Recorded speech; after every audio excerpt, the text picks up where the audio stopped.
What is up, Broncos country?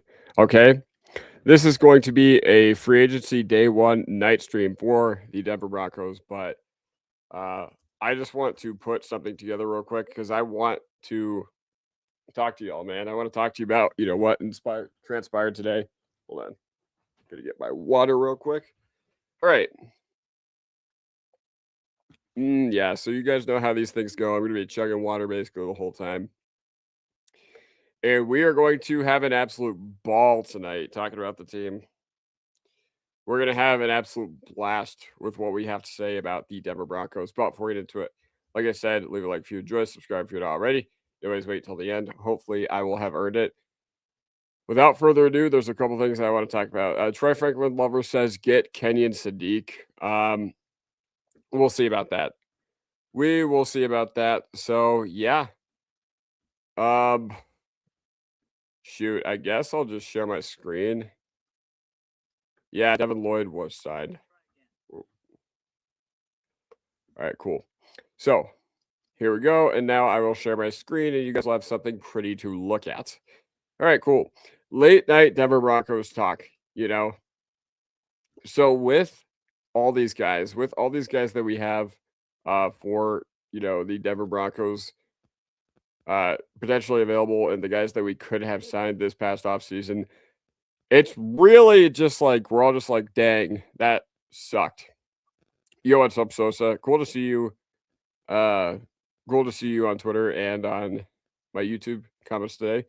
Bo leaving Knicks. Yo, what is good? How are you doing today? Darian Bustamante, Chris, Todd. Just want to say hi to all y'all. How about tight end Njoku? I think David Njoku would just be a puzzling fit here. I don't think he'd be that good of a fit here. It would just be really interesting because I just don't know. I don't know, but either way, yeah, that'd be interesting, but we'll see. And also, my cat is behind me right now, so if you guys see him walking around during this video, make sure you say hi. Either way, I had a hell of a birthday today. And I had a hell of a birthday today because it ended up being the worst day in Broncos country since the 70-20 game against the Miami Dolphins. Like, that's literally how I'm feeling about today. You said worth getting Dobbs or Jennings. At a certain point, I don't think so. Like, maybe Dobbs would be fun because I think, oh shit, yes, let's go. Mark is in the studio. How are you doing today, Mark? Brother? Fantastic.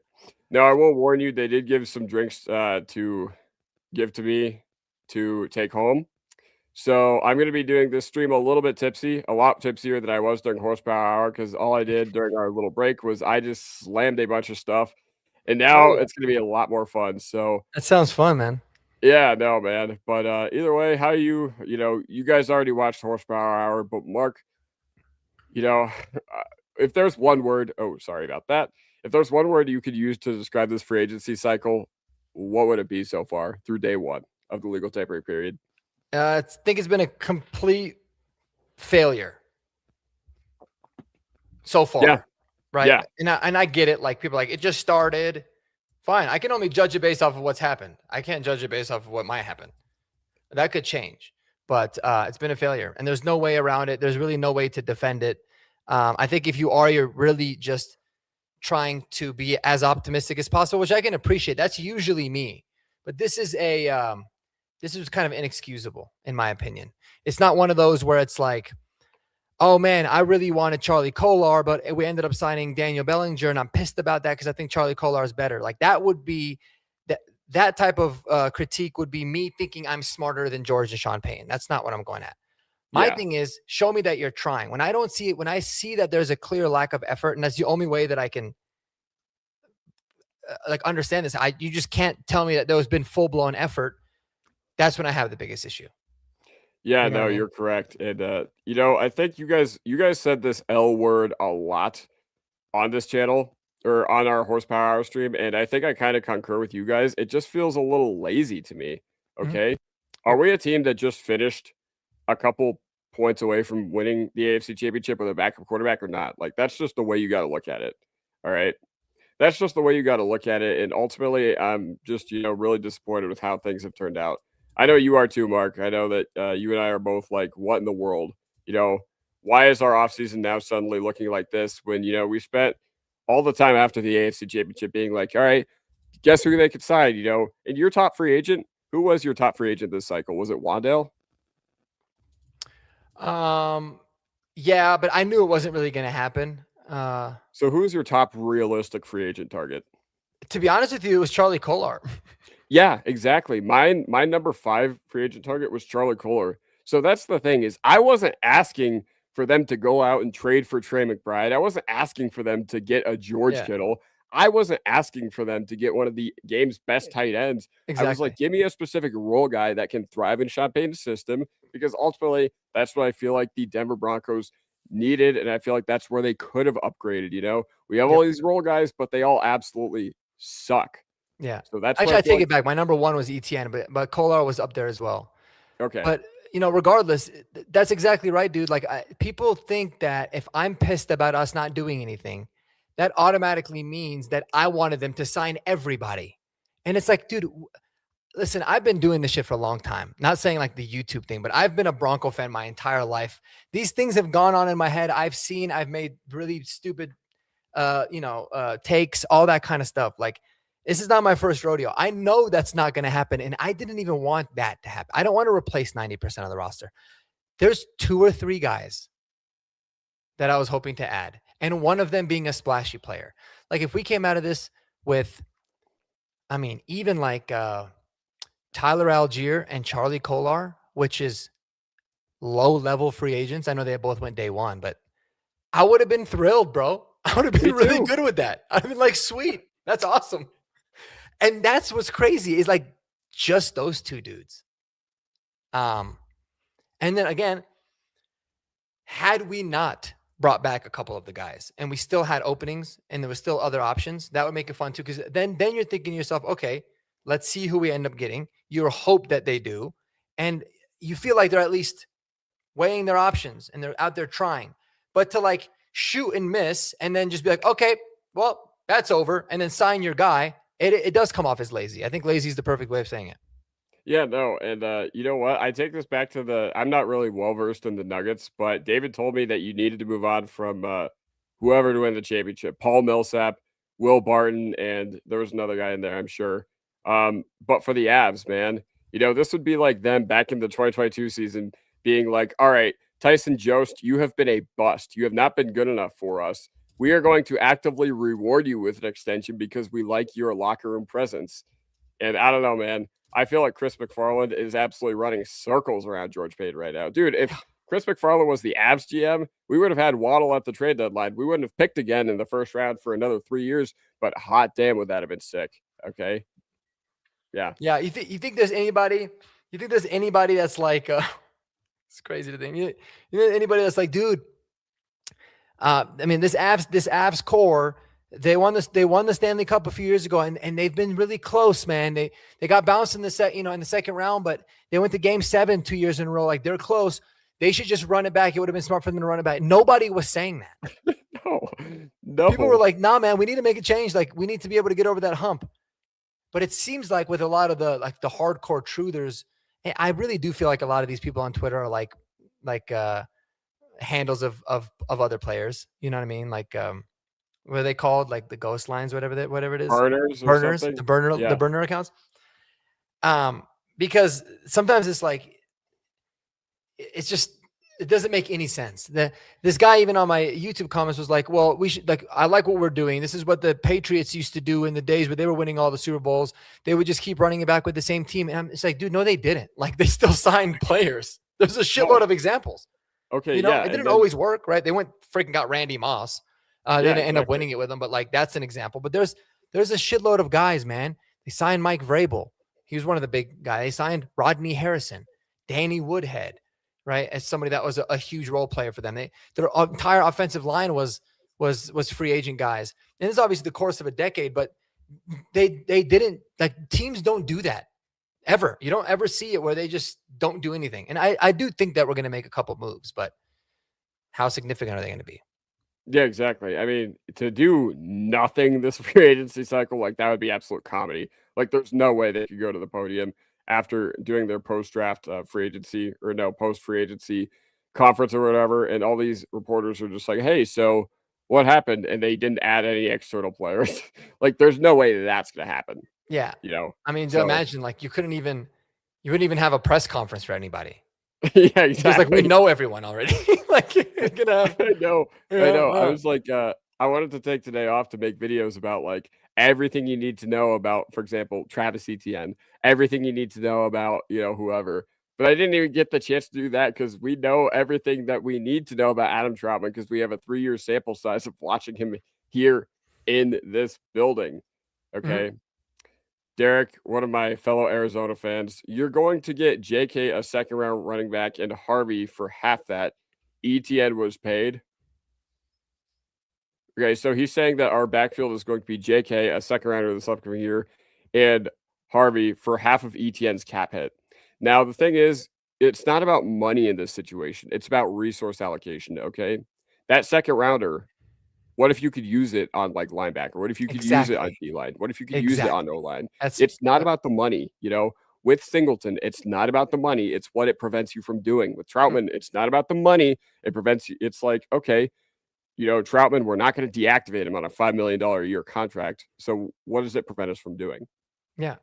Like you could draft Jacob Rodriguez, and in a normal world, I'd have been really thrilled. But now I'm just gonna be like, cool, he's gonna be in game day inactive until somebody gets hurt. It's just gonna happen because you're Yeah. not gonna bench Singleton or Sternad. You're just not. You're absolutely correct. It's about what it prevents you from doing. Like, yeah, you're right. It is going to be cheaper than what we paid for ETN. But man, we could add ETN and Harvey, and then been able to add at other places with that second round pick. We could have had a lot of flexibility. We could have traded out of it. We could have used it to trade up. There's a lot of different things in this hypothetical situation, which I think is very realistic that it could. But that's my point. And so it's like, is it better then? Or would it have been worth the extra few $1,000,000 this one season on the cap? you know, Yeah, for exactly. In the NFL, it's a game of opportunity cost, man. You know, everybody, wants to go off about how the Broncos re-signed Alex Singleton and they re-signed Adam Troutman, but I feel like a lot of people don't really understand why those are detrimental and harmful moves to the team. Because honestly, I think it just rewards complacency and mediocrity. And not only that, but it just prevents you from going out there and being like, okay, Charlie Kolar, he'd be a heck of an ad, but we don't need 2 blocking tight ends. We don't need to have 3 blocking tight ends on this team since we already re-signed Adkins. We don't need to do that. So what it does is it leads to this whole snowball effect of, okay, Charlie Kolar's now off our board. And it shouldn't work like that because Charlie Kolar is actually a really, really good player that would have helped us a lot. I think he would have helped this offense function a lot better than any of these other tight ends did this past year. How can yep, you have blocking tight ends, but they all suck at blocking? I Like, block. that's I just know. what I'm wondering. No, I know, man. And I think we said it might have been last week on Horsepower Hour, maybe on yesterday's stream. I don't know when it was, but like that's the thing too, is like, okay, you sign Charlie Kolar, right? You get yourself a really good blocking tight end. Now, and then bringing Nate Atkins back, I'm fine with that too. So if you got Nate Atkins, because I've actually seen situations where he could block really well.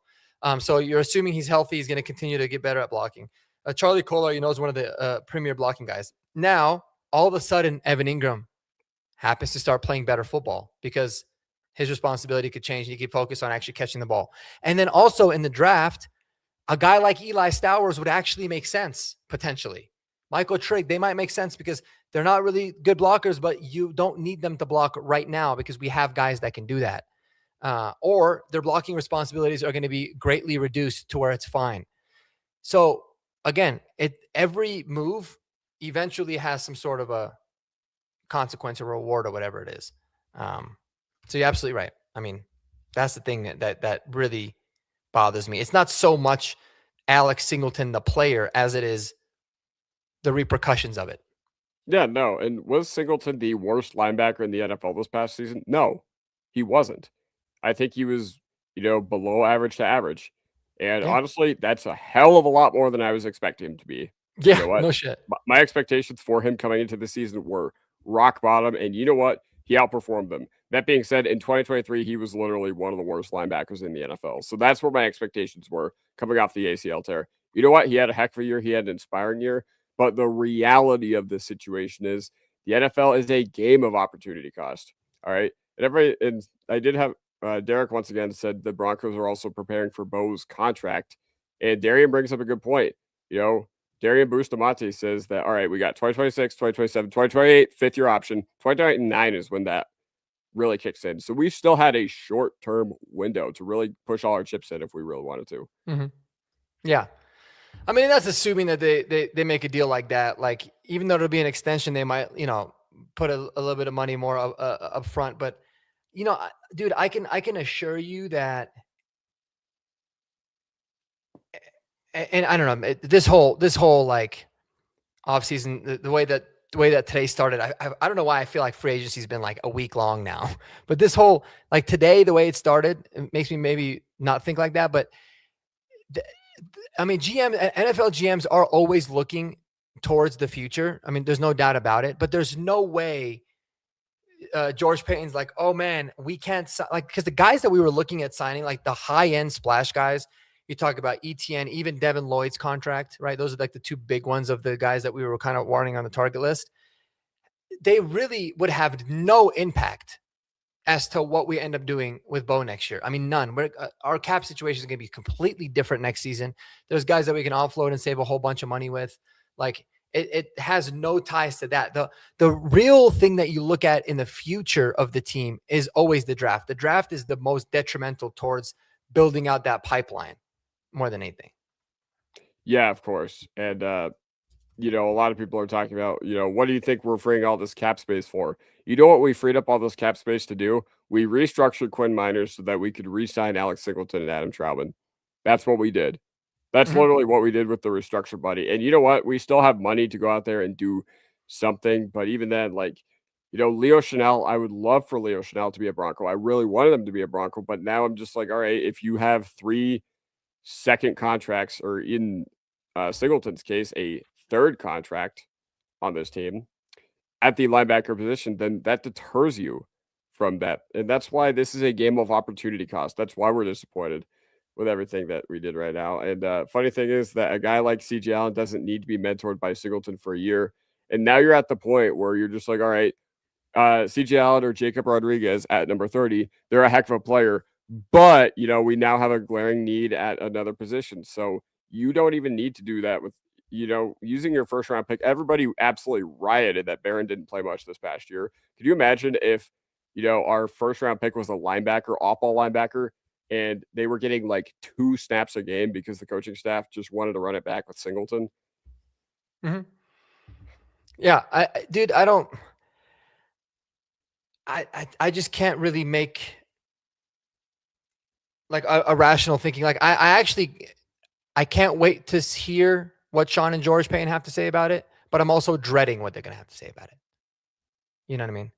Just completely dreading. Me too. Because I know that when they go to the podium, a lot of the times it's kind of a bunch of nonsense. I mean, with George, at least. With Sean, he actually gives you some dirt. He'll give you some dirt every now and then. Yeah, he will. Yeah, no. But no, I feel like, what's going to be I don't know what the press conference is, because, I know what George Payton's going to say, though we like what we have. We like our room. We trust our coaches to develop his skill set. But I'm curious to hear what Sean says, because I feel like that's going to give us a real cue. And one thing I wanted to say on Horsepower Hour that I didn't get the chance to say, I'm curious to see the dynamics of the room, because 100%. This feels like way, way different from what we had last year. Okay. Yeah. It feels way different in the offseason. Guys, day 1 last year, we signed Hufanga and Greenlaw. 2 days later, we signed Ingram. June, we signed Dobbins. So that was our free agency haul last year.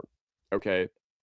Our free agency haul on day 1 this year took like a backwards approach. All right. Last year, that would be the equivalent of re-signing Cody Barton and Javonte Williams because they were great culture guys. That's what this would have been like had you done it, had you, just flipped the rules from 2025 to 2026. Yep.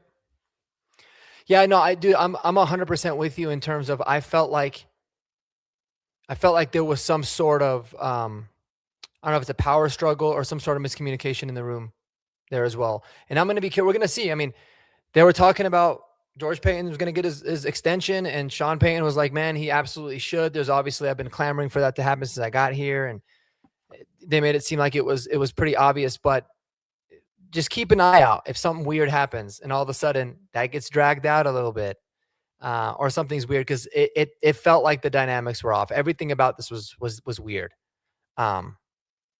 Everything about it. It was just it was very strange, because again, if we only made the signs that we made yesterday before it started and we didn't sign anybody at all today, you would feel better about it, because you're like, all right, they're still working through the process. But it seems like they literally just gave up. They didn't get their 2 targets. Okay, resort back to the guys that we had to move forward. That's what it feels like. And it's weird. No. And it's weird, man. It just feels like, Todd says we can only hope there is some kind of plan.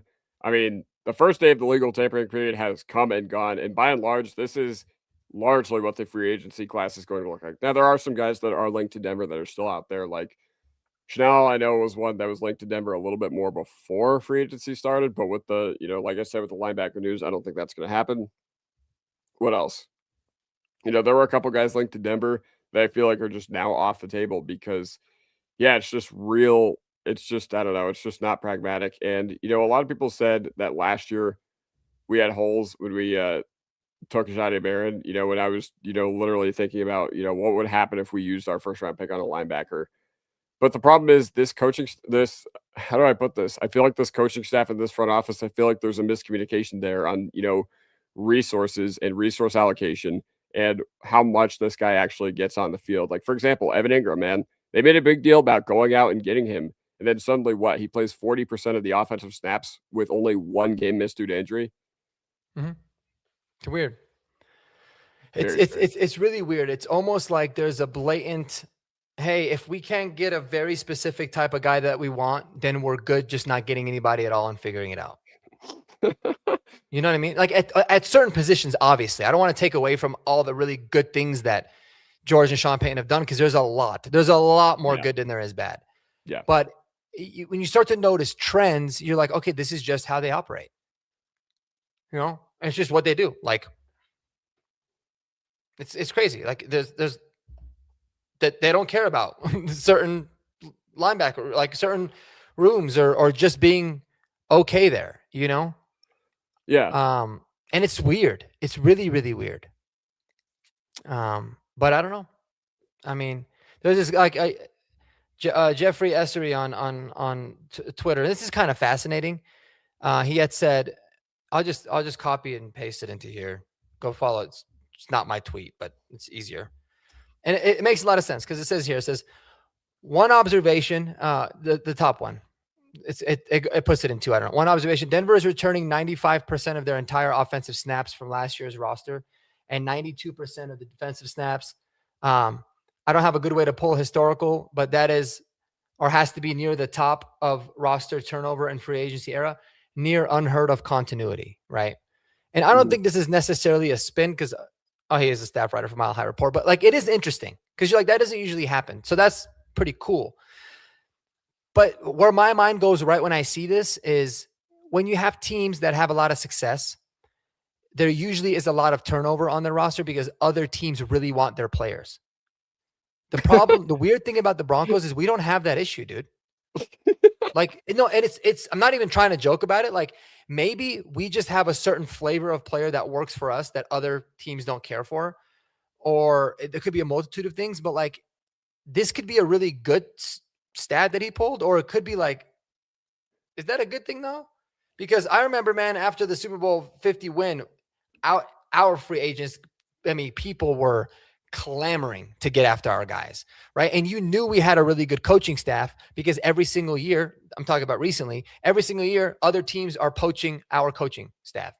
That just tells you in and of itself, oh, other teams want to, we have a good coaching staff. Nobody really wants your players. Nobody really wants to trade for your players. I don't know, dude. I mean, that doesn't seem really like a good thing to me. Yeah, no, it could be. You make a good point. You make a good point because, you think about guys like, who did we lose in last year? Who did we lose last year? Declan Doyle. Okay, now the offensive coordinator of the Baltimore Ravens, and he's 29 years old. Mm-hmm. He's 4 years older than me. That's it. It's And crazy. then you think 5 about the years other younger guys. than me.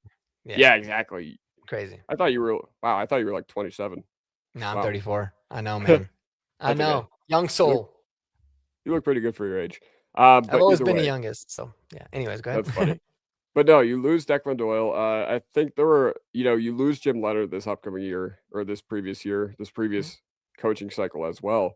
So yeah, your coaches were hot commodities. Davis Webb, man, getting head coaching interviews, and he had never even been an offensive coordinator before. Mhm. But you hear all these guys like Adam Troutman come on here and be like, there were 4 or 5 teams that were really hot for me. Like, no, dude, they offered you the vet minimum and your agent used it as leverage. And you were right, man. The thing I respect about Singleton, I bet there were actual teams in on Alex Singleton. Okay. I bet there were actual teams that were just like, all right, cool. He could stabilize us. He could right the ship for a little bit. Nobody else wanted Adam Troutman. Adam Troutman is unplayable on what, 26, 27 other NFL teams? He is, dude. He is. Dude, he's never played for another team that wasn't coached by Sean Payton. Oh my God. I mean, ever. So yeah, Logan Hall, that is a good name. I mentioned him as one of the 5 guys that I can see the Broncos going after kind of looking at it through the lens of George and Sean Payton. God, was I wrong in that video. But Logan Hall was my 5th guy.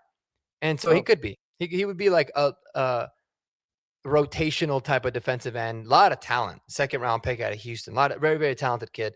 Hasn't really worked out in Tampa. So yeah, maybe. Who knows? But at this point, it's like, all right, I've come to the terms now, I think, finally, that we're not going to really make a splash move. So I'm just like, well, what are we going to do? Maybe you'll surprise me, Oh my goodness. Logan Wilson is the most washed player in the league. Let's get 2 Logans, Logan Wilson, Logan Hall. Yeah, man, if you're not good enough for the Cowboys defense at the linebacker position, you're probably not good for a team with actual standards on the defensive side of the wall. Of course, I say that, and all we did was re-sign Alex Singleton. Dude, maybe the Cowboys were the team that were in on Alex Singleton. Yeah. You know what? Honestly, I said yesterday during our stream that would have been a good spot. I unironically think that would have been a really good spot for Alex Singleton. Just one of these dumpster fire of a defenses like Bengals or Cowboys. Yeah. I feel like getting a leader who plays fiery, I feel like that made sense. Yes. What I don't feel like made sense is, you don't get impact plays from him on the Denver Broncos defense. And for as good as our defense has been over the past year, honestly, we got better play at inside linebacker the year before with Cody Barton and Justin Strnad. And that was before Strnad was good too. So that's just something to note as well. Yeah. Like, man, I've never wanted Cody Barton back so bad because at least they let him walk. At least they let him, get his 3 for whatever it was from Tennessee. All right. Mhm. But yeah, no, at least they let Alex Singleton hit the upper market, but I just don't know, man. Dude, it's so crazy, man, to think that like he really does fit perfectly on a really bad defense because he stands out as really good on a bad defense because he's playing his ass off. You can respect it. Like, I remember the days where the Broncos sucked. It wasn't very long ago. And I would always at least appreciate the hell out of the guys that showed like they cared. Like what pissed me off is we lose like our 8th game in a row and all the guys are like shaking hands and they're laughing with players after the game. And you'd have those like players that really weren't good players, but they were just pissed because they lost. And I was like, hell yeah. And yeah, a bad, like vulnerable, like linebackers that are liabilities don't really stick out like a sore thumb on bad to average defenses as they do on really, really good defenses like us. So, I mean, he would have been good on a really shitty defense. Yeah, he would have been great on a really shitty like defense. The Jets would have loved him. He would have actually like given a little bit of a give a shit to a defense that looked like they were dead the entire season last year. Yeah, of course. Like for one of these, yeah, I mean, he said Alex Singleton smiles after losing. Like, yeah, the Jaguars comment, I thought that was insane. I thought that was a terrible standard from the to set by your captain. But, at least I can appreciate that he does, for all the faults that we do have with re-signing him, at least he does, play his ass off. If there is any silver lining, you're keeping the band together. And you know what? Is that a bad thing? Not necessarily, but this isn't the MLB where resource allocation doesn't matter. So that's the problem. Okay. This is the NFL. Opportunity cost is a huge deal. Strnad and Singleton will not win us a Super Bowl. Inside linebackers, if you want to win a Super Bowl and the Broncos are not making good business decisions at the Super Bowl, 100%, dude. Like, were the Broncos going to win a Super Bowl with their inside linebacker room this past year? They could have, but once again, you'd be foolish to run it back with your biggest liabilities. What do you think about this? Well, you know why they could have? They could have because they would have had the same room they have now plus Dre Greenlaw. Yes. And maybe you're like, cool, we could still see a Dre Greenlaw next level. Like that's it, dude.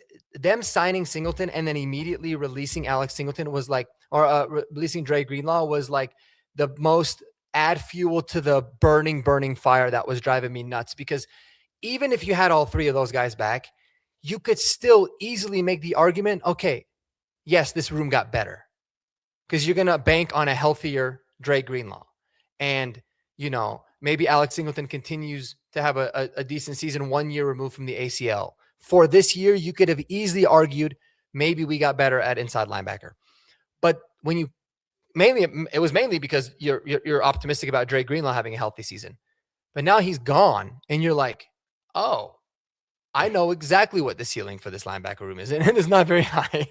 No, it is not. And you know what? Your only hope at improving an inside linebacker is Sternad becomes like the superhuman. Okay, that's the only way I could see like realistic improvement because Alex Singleton is 32, going to be 33, has already had an ACL tear that is not that far removed, only a year and a half since he has been removed from that ACL tear against Tampa in week 3. And then what else? You think about just all the other guys like Corette Reed, like Drew Sanders. Oh God, I don't want to hear anything about Drew Sanders this upcoming training camp. Please, please no. You know what? But there is part of me that thinks there is something there. I think it's because I want to believe that there is something there so bad. I think just because we had such a bad start to free agency, we're just holding on to anything at this point too. But yeah, if we won the Super Bowl and keeping continuity. Oh yeah. Would make sense, but we did. No, dude, exactly right. I think even if you win the Super Bowl, you still got to always look and say, okay, where can we get better? That's a natural thing. But if you don't win the Super Bowl, you need to treat your offseason roster construction in the same manner as if you won 6 games, realistically, because it doesn't mean that you need to make as many moves as like the Titans made today, but you've got to look at everything and say, where can we improve? And what can we do to improve it and go out and try to improve it? You can never just be like, well, we won 14 games and it worked out and we got most guys re-signed. So why not just try that again? Like it's a crazy thought. Like no teams do that. No one. Nobody does it. Everybody at least makes something, which like I said, I think we're gonna, but I don't know. It's weird because I have no idea where this team's even gonna go from here. I have no idea either, especially when George and Sean were talking about how aggressive they were going to be. And you know what? Jeremy brought it up. Like, did they not try? I mean, no, but were they lackadaisical? Were they lazy? Absolutely. Because you know what? They laughed at the idea of giving Travis Etienne $13 million a year. Mike Kliss came on here. It was just like, nah, way too expensive. Okay. But J.K. Dobbins, who's never played a full season in his career, 1 for 8, fully guaranteed, but 2 for 20 in total value. Man, yeah, we can do that. That's not egregious, is it? No, for sure, dude. And that's what I'm saying. That's why it's lazy. Because like if they came out and they said the Broncos kicked the tires on Travis Etienne and it was a little bit too expensive for them, so then they pivoted and they went over. They never really were interested in Algier because they felt like Algier wasn't a fit, and then they looked at other guys like Rico Dowdle and they realized that those contracts are going to be a little bit more, but because of what J.K. Dobbins brought and what they feel like they can get in the draft, they feel like they ended up going with J.K. Dobbins. Like that story makes more sense because that shows, hey, we went through this entire process and we ultimately ended up going with J.K. Dobbins. It would still be the same result and I would feel the same way about it, but it would at least show like that's the normal report of a team that is trying. Free agency hasn't even technically started yet. And you're just saying we had one guy we were targeting, and if that didn't work out, we were just going to sign the guy that we could have signed basically in a month if we wanted to. It does seem like it was very minimal effort. And the same thing with tight ends too. Aussie always makes me fucking die, man. Are we worried? Are we worried as Sean is aging, he's becoming more worried about shit? Like he's worried about going to the store, getting mugged by some hooligans. And that's totally, dude. You know what? He actually did admit, that he thinks about the risk more than the reward as he gets up there in age. Now, what changed from 365 days ago when you signed Greenlaw and Hufanga to now? I don't know. I genuinely don't know. If the difference is that you went to the AFC Championship last year and you went, and last year you got, or this past year I should say, and last year you got bounced in the wild card round of the first game, then that's crazy. Oh wow, only 7 viewers now. Well, across everywhere this is streamed, we have 128. So I hope you're happy, Jerry.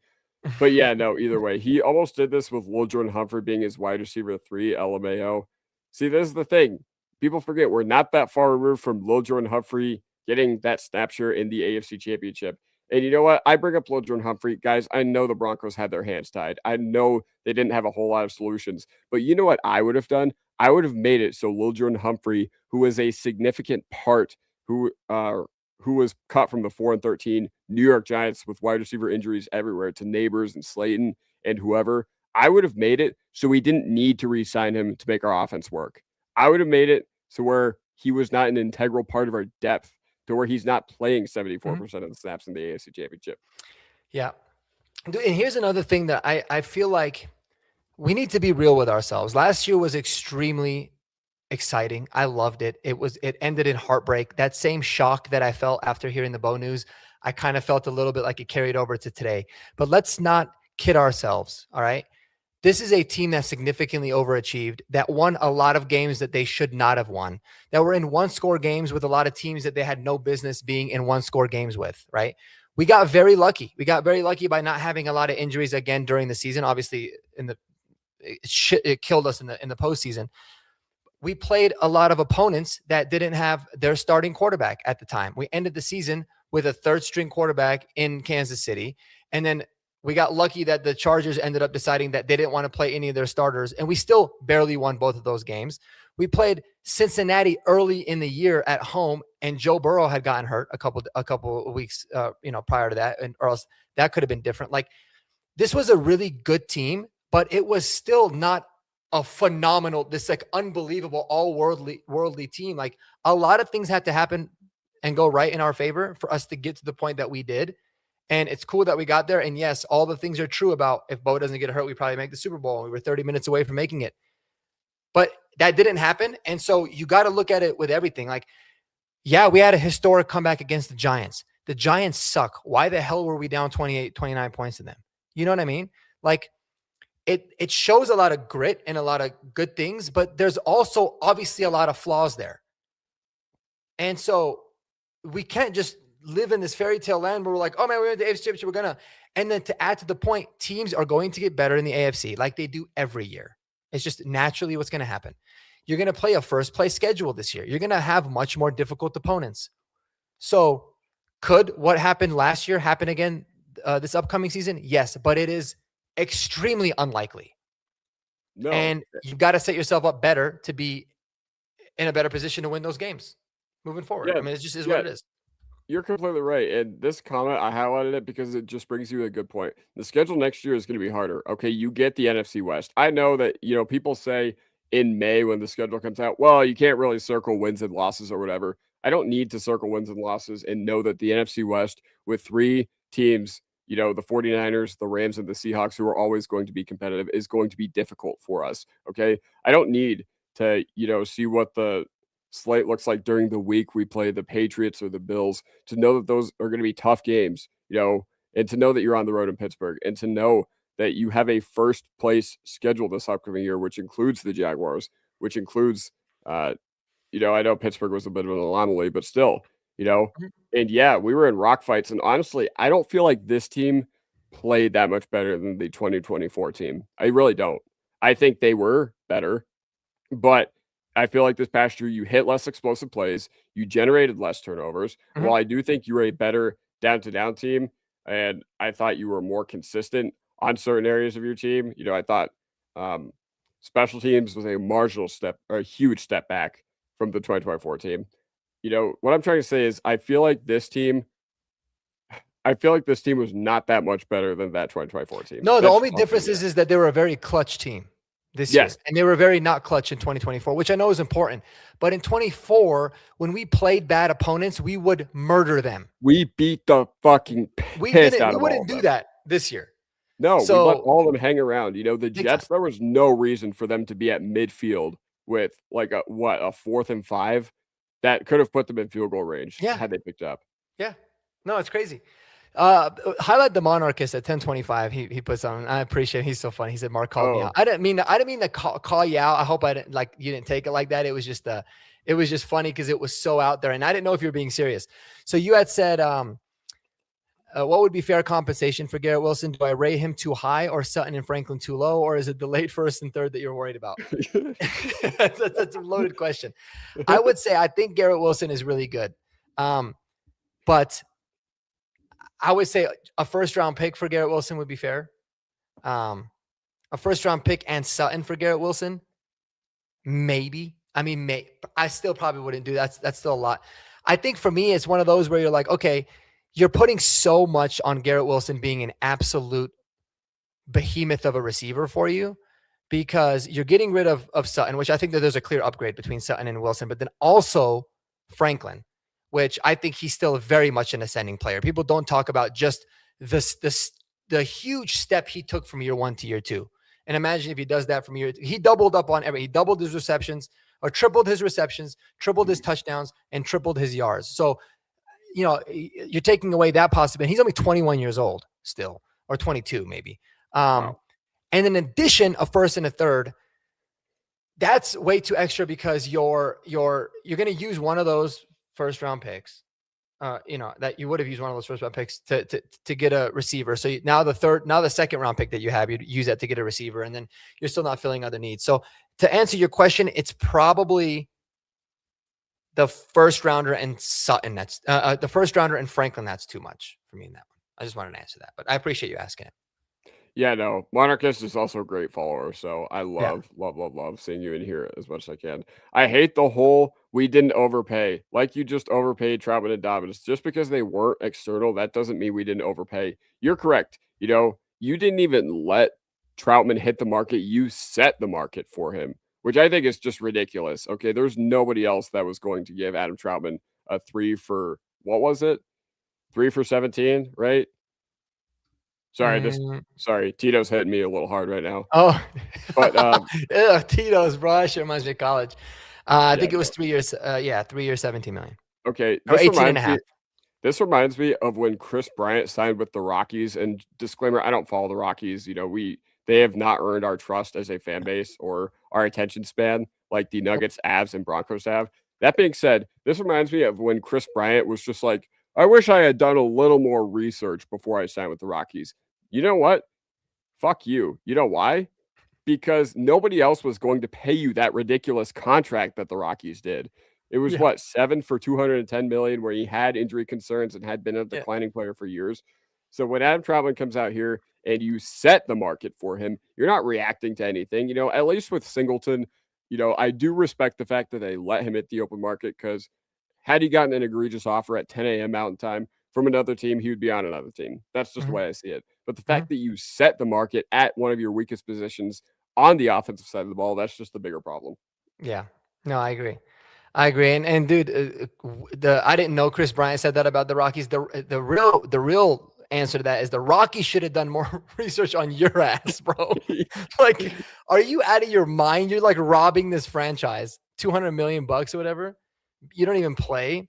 Yeah. Anyways, it's asinine to think. But again, man, like, yeah, it doesn't seem to make sense. Like, as if they knew what the blocking tight end market was going to look like. They were so confident in what it was going to look like, and they just went a slightly bit lower with the with Troutman. Is crazy to think. Like, I bet you they didn't even know that a blocking tight end, Johnny Munt, was going to be released today. And maybe that could have changed a lot of things. Maybe you would have felt like, oh my God, he's actually better. But now you're like, well, we can't sign him, even though we think he's a better blocking tight end, because we already spent our blocking tight end salary budget on Troutman. It just, a lot of it doesn't make sense, man. Like, again, I don't think that you were really going to be very much at risk of losing Adam Troutman had you waited 12 hours to sign him. No, trust, plus also there's like a human element in this. All right. If somebody, if you get equivalent offers from the Broncos and another team, your stuff's already here, your house, whatever, is probably already here. Yeah.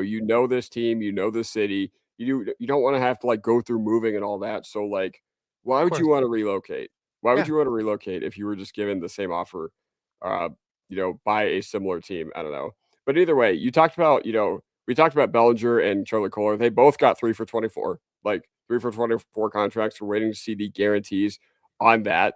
But I'm going to be so for real. I would rather have those guys. I'd rather have Charlie Kolar at, what's double 3 for 24? 3 for 48. I would rather have that because I feel like that his role would be at least kind of worth the chance for the Broncos to see what they have. Now, would the production be worth it in the receiving game? No, absolutely not. You don't pay $48 million for over 3 years for, 150 yards a year. But based on what they could have provided, like I wasn't in on Wandale. I wasn't in on Wandale because I feel like the production wasn't worth it. But, if you sign him for 16, 17 a year or whatever he ended up getting, I think he was actually like 4 for 78 from Tennessee. Had you re-signed him to be that third down specialist and you don't have to deal with those issues on third down anymore, maybe that could have been worth it. Who knows? Dude, I'm telling you, never in the history of any sport, especially the Broncos, have I ever followed where I'm like, God, that guy's really good at his designated job, but man, we paid him too much. Yeah. Like if we signed Charlie Kolar to an egregious contract, you're like, whoa, that's a lot. But he was really good at blocking tight, like as a blocking tight end. He was just really good at that. Then you'd be like, and the team was having success. You'd be like, hey man, he's worth it. Or you probably wouldn't even talk about it because he does his job really well. And so, yeah, I mean, obviously that's a really like extreme comp because in no world was he going to get 48 million, but I get exactly what you're trying to say is like, spend more if you know that you're going to actually get someone that's good at that job. And my thing is another thing, and it's funny because, he is very insecure. We talked about that at nauseam. It was absolutely crazy. But another thing about it was I feel like when they came out and said, yeah, there was 4 or 5 teams that were interested in me, but we really decided to stay here. Like if that was really the case and you felt like it was going to be a bidding war, then the first thing that I would have done is fire my agent, because the agent's job is to say, dude, we have a lot of people looking for your services. You're going to the market and we're going to drive this price up. And if Denver wants to match, great, you can stay here. If not, you take more money elsewhere. And that would have been exactly what he would have wanted to do for his client. It's not like Adam Troutman's made a whole shitload of money compared to a lot of these other players. This was really his first big contract in NFL terms. So it's like, who are you kidding? Either you have a terrible agent or you're just trying to bullshit us. And I don't think your agent's terrible because he represents a lot of players. I looked him up, very well respected agent. So you're just insulting my intelligence. And that's where I get really, really irritated. Yeah. All right. What do you think the Broncos are going to do in free agency day 2? Honestly, I'm out of ideas. Like, just being so for real, I'm out of ideas on what they can realistically do. And that is the hidden cost of going in on a guy like Nate Atkins, or not even him, but like that's the hidden cost of going in on I'm trying to think. Who am I trying to think of? Adam Troutman. That's the hidden cost of going in on a guy like Alex Singleton is, all these guys where you would have been like, all right, that's a good budget signing. No, now it's no longer a fit. Like DeMarco Jackson from the Chicago Bears. That's another one I brought up. I don't think he's been signed by a team yet. He did. He signed back with the Bears 1 year, $7.5 million on a 1-year deal. Pretty solid for him. Good for him. But either way, the point stands. Like these budget guys, like, I'm out of ideas because they're going to look at what you just did. A linebacker, if a linebacker who is like projected to make $3 to $4 million a year on the open market sees that you signed Strnad and Singleton to new deals, they're just like, why the hell would I go there? Am I going to get any playing time? They're going to look at the snap share and be like, what? Yeah, I think realistically, you're going to look at somebody that, that maybe is a really, really good special teams contributor that can be like a depth safety, like a backup safety, somebody that I think, could make a lot of sense. I'm trying to look at the guys that are available. Like, I don't really know. Or maybe, hell, do you maybe, if you can get them for really cheap, which I doubt that you can, but like, does someone like a Darren Waller make sense, right? Because now that you've shored up your blocking tight end role, maybe you want to add to the top end and let Darren Waller and Evan Ingram maybe compete, because I don't think Evan Ingram has a guarantee like option part in his salary like Greenlaw did. Because Greenlaw, if he was on this roster in a week, we would have owed him $2 million guaranteed for this year. So that's a part of what goes into it. I don't think that's the case for Ingram. So maybe you can bring some top half competition. And it doesn't have to be Darren Waller, but like somebody like that. But that's the kind of things that I'm looking at. Like, obviously Cam Jordan, I think makes a lot of sense. as a perfect stopgap kind of bridge player at the defensive end position in case Savion Jones and those guys aren't ready. David Njoku's still available. It could happen, but again, I don't foresee it. Logan Hall's another guy that makes sense. So, yeah, I don't know. This name makes the most, like, I'm like, oh, I can see that. Like Calvin Austin III, the wide receiver from the Pittsburgh, right? A lower end, we were looking for the lower end. Maybe he could play special teams. He has some explosion. But that's really what you're looking at now, because the moves that you made, I think, take you out of the sweepstakes, not just financially, but just from it making sense. Like, it's not an attractive place for a lot of these guys to come now because you don't really have obvious holes. I mean, at least not on paper. You do, but it doesn't appear as such. So that's kind of where I'm at. Also, what was your reaction to that? I'm not going to name drop the certain beat reporter who said this, but what was your reaction to the guy who said, "Oh, the Broncos are interested in Kendrick Bourne"? Or what was the your reaction to when he said, despite trying to sign Travis Etienne, they're really in and really interested in re-signing Jaleel McLaughlin? Oh, That dude, made me fucking I don't know, man. I don't understand how these guys get jobs like that. I had to make that public service announcement video on my Twitter, man, because it was like, it's like, dude, there's a read the room moment, right? Like, even if I worked for the team and my job was to PR glaze and try to put out fires and stuff, I would never be able to get myself to be like, oh, okay, the Broncos just missed out on a prize free agent possession that everybody wanted. Let me bring up Jaleel McLaughlin. Like, how about we just hold off on that for a couple days, because it makes nobody feel better. Not one person in Broncos country was like, oh my God, thank God. Okay, we missed out on ETN, but we might be able to get Jaleel back. So that's great. Like, nobody was thinking that. And that pisses me off even more that they had the balls to even say it. Is so magnificent to me. It's like, dude, you don't have to say anything, or you can just be like, Travis Etienne was a little bit too expensive for what the Broncos wanted to spend, and just keep it at that. That in and of itself is annoying enough. But to say, oh, Broncos are interested in Jaleel McLaughlin, you're like, really, dude? Now this is when you bring it up? Like, that's crazy. That's crazy. Yeah. It's like that person at a party where, like, let's say you're at a wedding and the cake falls and it gets all over the bride's dress, and you're just like, well, at least it wasn't wine or ketchup or something. You're like, dude, just shut your mouth right now. Like, read the room, bro. Like, don't bring up Jaleel. You're asking for people to get into your comments and absolutely roast you. And then don't come at us and be like, Broncos country's really rude or they're really freaking out. Dude, you're saying stupid shit. Like, just don't say anything about Jaleel. That's not going to happen for a while anyways, probably, whether it's with Denver or somebody else. Like, nobody's thinking about Jaleel McLaughlin right now. It's crazy. Yeah. Yeah, no. And like, what was your reaction when they said they were in on Kendrick Bourne? Because that was something I did not want to hear. I don't think anybody else wanted to hear that. Yeah. So honestly, that one, I wasn't really surprised. I was surprised that it was mentioned like this early, and he actually got a deal.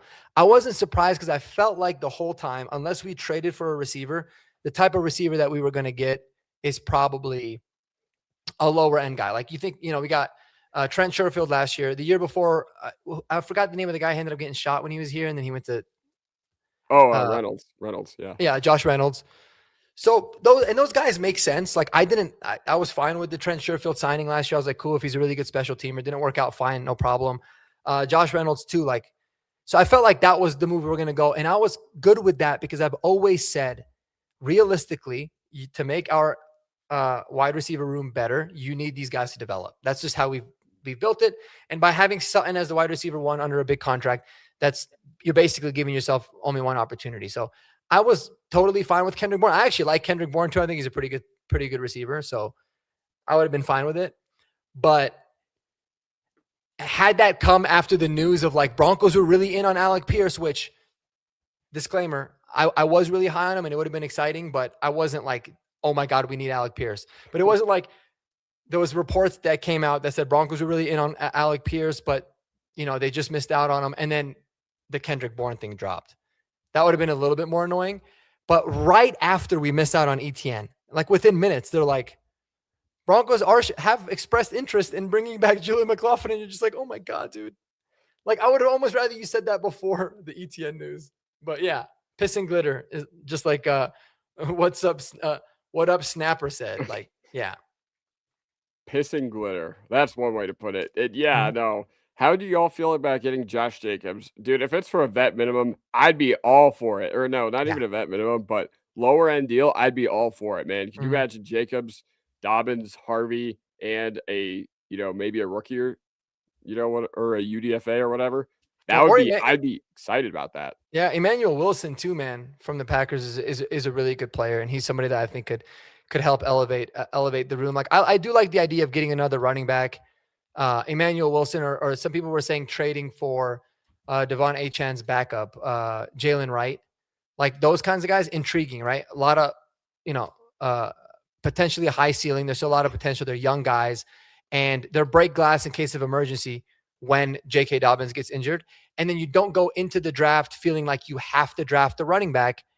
You can go in there and saying, if the board falls to us and running back that we like is there, cool. But if we need to address, if there's a positional player that we like elsewhere, it's not going to prevent us from getting that person instead. So, like moves like that make sense. Like there's again, Emmanuel Wilson, I think is a really underrated, not talked about, good back, and there's a couple guys that are still out there. But I'd say my number one right now is probably Cameron Jordan. But Yeah. that doesn't really help Bo Nix this year in terms of No, weapons, which is what I was hoping for. it doesn't. Like, I'd be fine with over extrapolating into our relatively shitty guys if it was on the trenches. I'm always going to be for the trenches. All right. I'm always going to be for trench investment, you know? And I know you are too, because ultimately the trenches, they are how you build football teams. They are how you win games. They are just how you build a successful football team in the grand scheme of things. But yeah, no, you know, but you're reinvesting at low value positions. That's the main problem for me. You're reinvesting at low value positions. Like I know we haven't had a good tight end, and you know what? I said this a lot during the free agency talk. I said, listen, it gets kind of lost in the sauce that linebacker and tight end are still not that valuable of positions. Like they're just still not. Like teams don't really. Hold on, I gotta Teams screenshot this. Hold on. Hold on. This is unbelievable. Should I? You can kick him out now. Okay. That shit is funny though, dude. I don't think I can, but I'm gonna stop showing the comments on the stage. I'm gonna send this to my wife laughing, and she's gonna be like, "Are you sure you should be doing YouTube videos?" I'm like, "Yeah." Wow, we got 130 of y'all in here. Love y'all at 10:44 p.m. on a Monday, March 9th, 2026, after the Denver Broncos' first day of free agency. But there's one question I wanted to ask you. How does the Broncos draft strategy change now? Okay, or do you think it doesn't change much? All right. Do you think it doesn't change really all that much, or do you think? I don't. Yeah, I mean, whether I think that they should or not is something that I can think about, and maybe it's a conversation for another time. But I don't. I've always felt like the Broncos strategy going into a draft, except for the Bo Nix one, when you really had to get a quarterback, and obviously that was a huge hit, is take the best player available on your board. Whether you agree with it or not, I love that strategy. Like I'm always good with the BPA, and we usually don't go into the draft with clear holes, which I think this year we will, but they won't think that. But yeah, I don't think it does. I think it's going to be one of those where they will ultimately take the player that they feel is the best for the team. But I would love for us to invest in trenches still. I think drafting an offensive tackle / guard early is a really smart thing to do, and keep that pipeline, because as phenomenal as our O-line's been, that pipeline's getting a little thin behind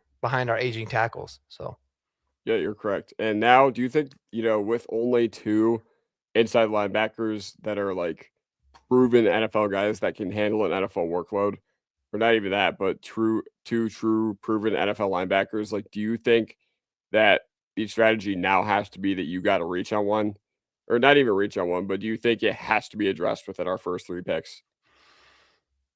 I mean, it'd be nice to, but I also look at it like, I'd say yes, it does need to.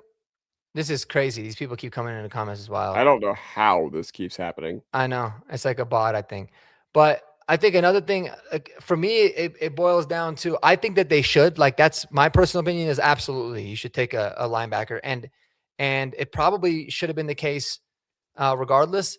But I also wouldn't expect for that linebacker to contribute a whole lot in the rookie season. But it would be really nice to know at least there's a plan moving forward, or potentially a plan. And we'll see how it goes. Like, I like the idea that Savion Jones was a plan for JFM. Now, after 1 year, I don't think he can be the plan, but at least there's something. And then you still have Malcolm Roach, which is a really key piece, and Ioma Wazirike made a lot. But I would like to see us have a genuine commitment to that position, but I don't have much confidence that they will at this point. Yeah, no, Drew Sanders too. He's one of the only linebackers that we've actually invested into, and he was like a inside linebacker edge hybrid, and I absolutely can't stand that archetype. I just feel like it doesn't work in the modern No, NFL. it doesn't.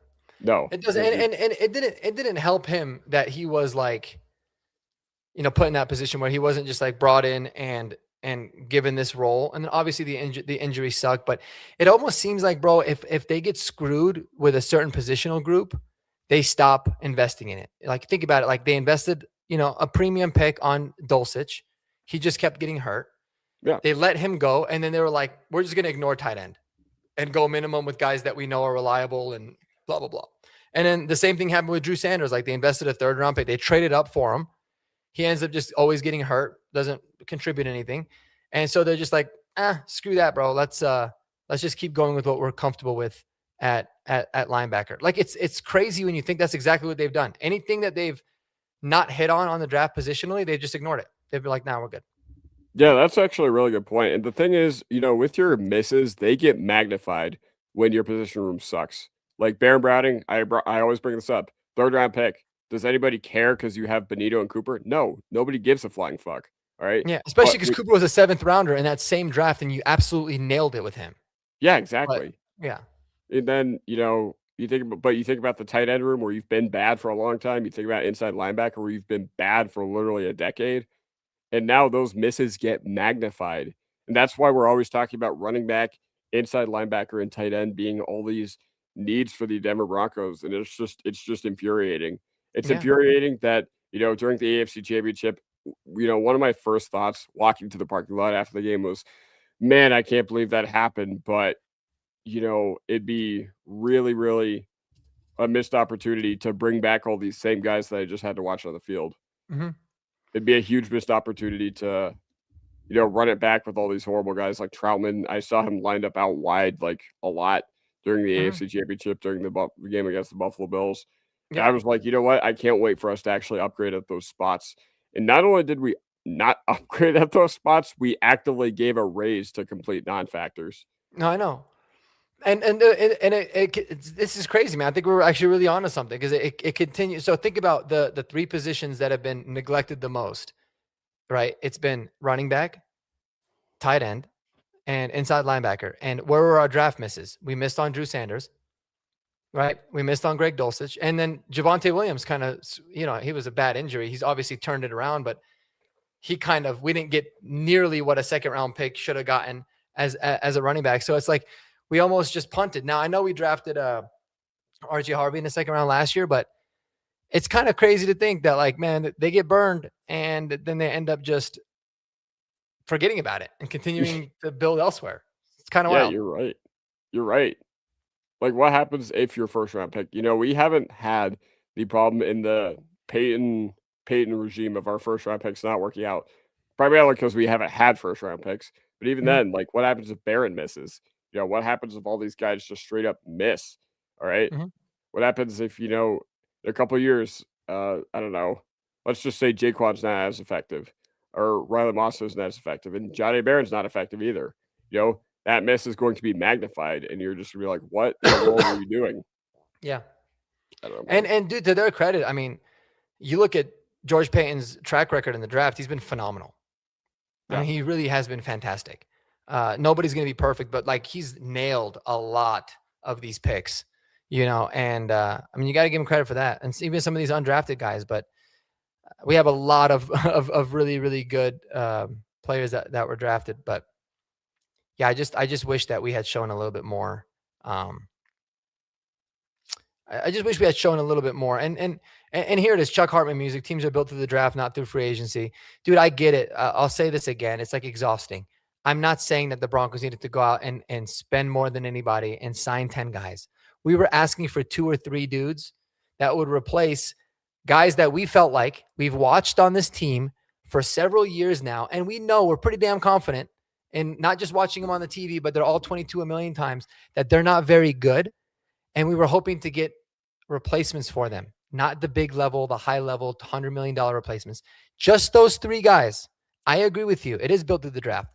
But when you don't address those, now your draft strategy is going to ultimately change.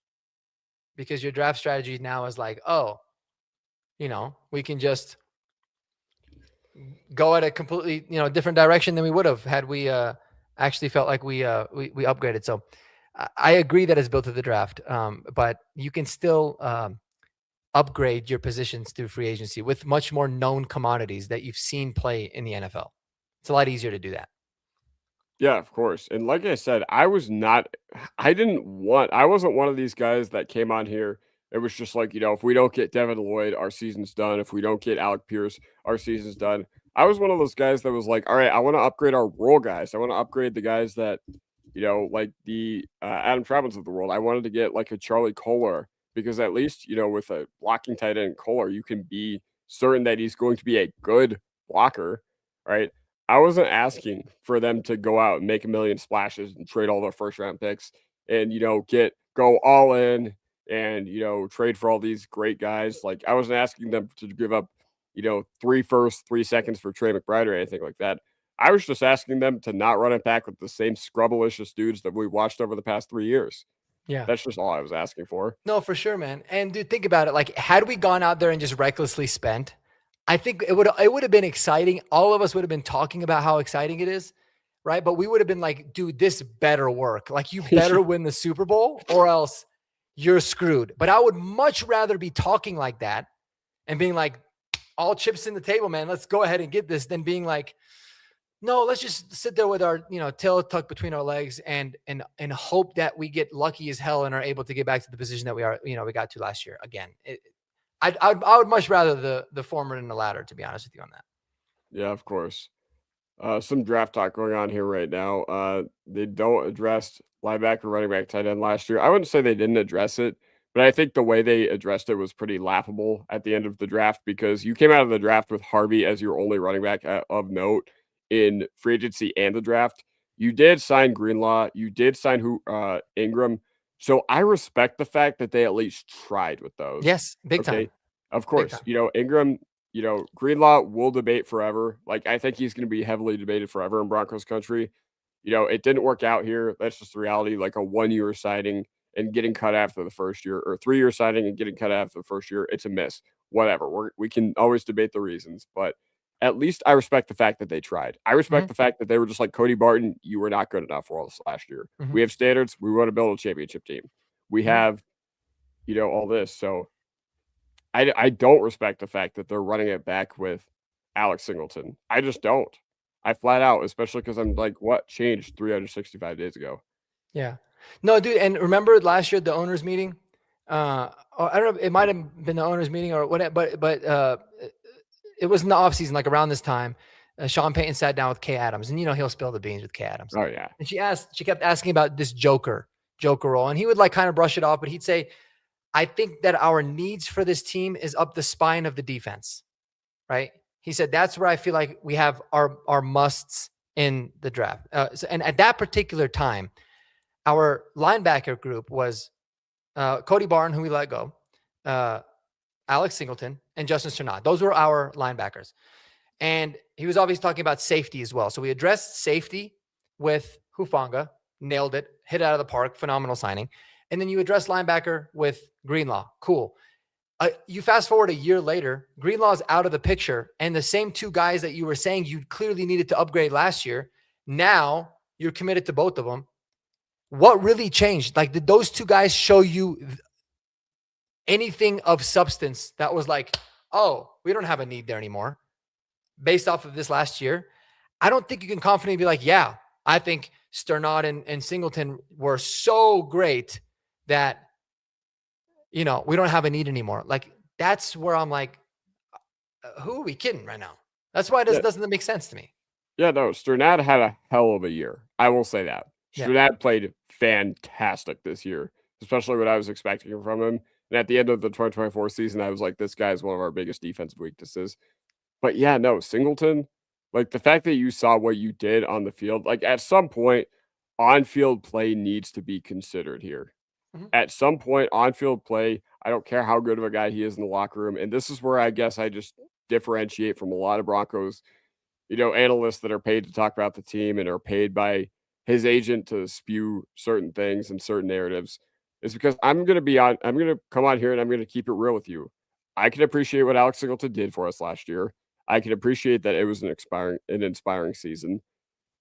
Is he good enough to fit the standards of a defense in a Super Bowl window? No, he's not. He just flat out isn't. Mhm. And he's gonna be you reinvested into a 32, going to be 33-year-old that's already had an ACL tear, who's terrible in coverage. So it's Mhm. like we are hamstringing ourselves. We're actively hamstringing ourselves. Yeah. And dude, like maybe they're just like, you know what, we didn't want to invest that heavily into the linebacker position in free agency because this is an extremely deep linebacker class at draft, and we just really want to be able to dabble in that. And if that's the case, actually is the case, like, cool, prove it to me in the draft then, and I guess we'll see and whatever. But you can't just make that assumption, you know. And if they come out and just flat out say that, then which they won't, then great. But it's like, yeah, dude, it doesn't make sense that last year you were pointing to this particular positional group as being a must add. You need to get like a must improve. And now here we are. We tried something, it didn't work out. We just come back to the same thing that we started with before, and we're good. And we did that by choice. It's not like these guys were just still under contract. We signed them and gave them a raise. So we doubled down on it. Yeah, that's ridiculous. One more thing I will ask you, and then I will let you get out of here. So, uh, is there any way that they can resalvage, or is there any way that they can salvage tomorrow? Is there any way that they can just be like, all right, how would you feel better if we signed PJ Locke? Would you feel better if we signed, like, I don't know, Romeo Dobbs or Caden Ellis or Cam I don't think Jordan? I don't think that there's anything that they can do to salvage it, to be honest. But there's definitely, and they're gonna make moves. There's definitely moves that they can make where I would be like, okay, now we're cooking a little bit. Now we got something to talk about. And Big E Bronco, the quick number, he was 77th out of 80 inside linebackers, uh, Mm, in that range. But um, who would it be? Again, like I don't think that this will happen tomorrow, but I think signing Cam Jordan uh, would be a really solid move. Something you'd be like, okay, I can see the vision there. It's something that makes a lot of sense. He could be a really good mentor and stopgap for this team. I'd be intrigued by Juwan Jennings because I would look at him as a very much a do it all receiver, someone that wherever you need him to play, he can play it. He's a premier blocking wide receiver that can be very productive. So it's not like you're bringing in Sherfield, who's a really good special teamer and could be a blocker. And he didn't end up being that, but at the time, that's what they were thinking. This guy's actually a good receiver, tough as nails. Um, don't necessarily see it happening. And then another one is maybe some of those tight ends that we mentioned, right? If Dallas Goddard's still out there, he's available. David Njoku, Darren Waller. Bring me somebody that's got a little bit of excitement to his game and can give you a little bit of production out of that room. Those would be a few moves. It doesn't have to be all three. So don't come at me being like, oh, yeah, do you want us to sign 10 other guys? Those are just a couple examples of, maybe one or two signings where I could be like, all right, now we got something to work with and we can kind of reevaluate at that point. But yeah. curious your thoughts there. Do you have anybody in mind? I mean, Cam Jordan is one of them. I would just really like to see him. Like, no, there's no way you can salvage this because I think this free agency cycle, had you not brought back Alex Singleton, I would have just been like, great addition by subtraction. But you brought him back, and that's just the reality of it. And now, after they re-signed Alex Singleton, I was like, all right, cool. There's really nothing they can do to like make me Yeah. think that they actually had a good free agency cycle. But Yep. yeah, man. Last thing I will ask of you is just what do you have to say about this? He's a box linebacker, should be easy to scheme him not covering man. He is the brain of the D. Think about, he's the communicator. He's the main communicator that aligns everybody. But think about how many poor positions he put us in, you know, putting himself one on one with Saquon Barkley, putting himself one on one with Jonathan Taylor, with Tyler Warren. Like, yeah, I don't know. We've Mhm. talked about Alex Singleton's the idea and philosophy of not bringing him back, but I feel like we need to revisit his play. Yeah. Real Well, quick. and dude, how many times, like when the defense was leaky or where they would give up some of those explosive plays, especially later on in the season last year, how many times would everyone in the defense say it was just communication issues, or Vance Joseph would say, it's communication stuff. We just got to clean it up and be able to communicate better on the back end. Are we just going to forget about that? But that wasn't communication from Singleton, even though he's the green dog guy.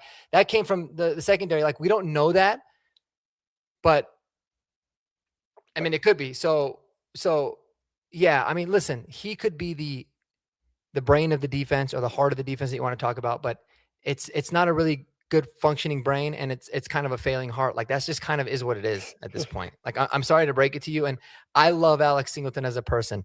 I love the way he plays his ass off with his hair on fire. Like, it really is cool, but you cannot let that cloud your judgment of, dude, this isn't a participation trophy. Like, we're trying to win a fucking Super Bowl. These are billion-dollar organizations. Trillions of dollars are spent on sports, and we're worried about feelings, and he's the heartbeat of a locker room. Dude, give me a break. Like, I don't care about heartbeat of a locker room. By all accounts, Aqib Talib is probably a terrible person, or at least was when he was playing. I mean, he would do crazy shit. He'd fight people. He'd get fines all the time. He's always talking shit. But do you know what he did? He played his ass off and he made plays, and we won a Super Bowl because of it. And so you need that. You need a little bit of that too. It can't everything just be all goody two shoes all the time. Yeah, of course. Man, we got 150 of y'all in here. Shout out to you. Yeah, most of it have come from Marky's Twitter, but we do have quite a few still watching on YouTube as well. Real quick, Mark, thank you so much for joining me. And thank you. Bro, thanks for having me, man. Man, you were going for 3 hours. You were going for 3 hours based on horsepower hour and this. So hats off to you, man. So, dude, it's easy, man. Like, it goes by so fast. Of course. I literally could, like, if I didn't want to go upstairs and chill with the wife before we went to bed, like, if she was out of town, I can promise you I'd have gone till 3 a.m. Oh yeah, me too. It is easy for me, but appreciate you guys, man. Make sure you obviously sub to Kodiak's channel, and I would try to be positive and leave you on a positive note, like I like to. But guys, pray to whatever God you worship. If you don't worship for God, hope for the best, because I don't know what the hell is going to happen. But it was a terrible day one of free agency. That's all I got to say. All right, yep. But everybody in the chat, you guys were on fire tonight between here and horsepower hour. So, that was awesome for y'all tonight. And I just want to say bye to y'all real quick. D-Rock, Darian, Biggie, and just a few other guys. So, Todd Feinberg, or whatever your name is, David, BK, Chuck, y'all were fantastic. But either way, I loved watching it with you guys tonight, and I will see you guys next time. Peace.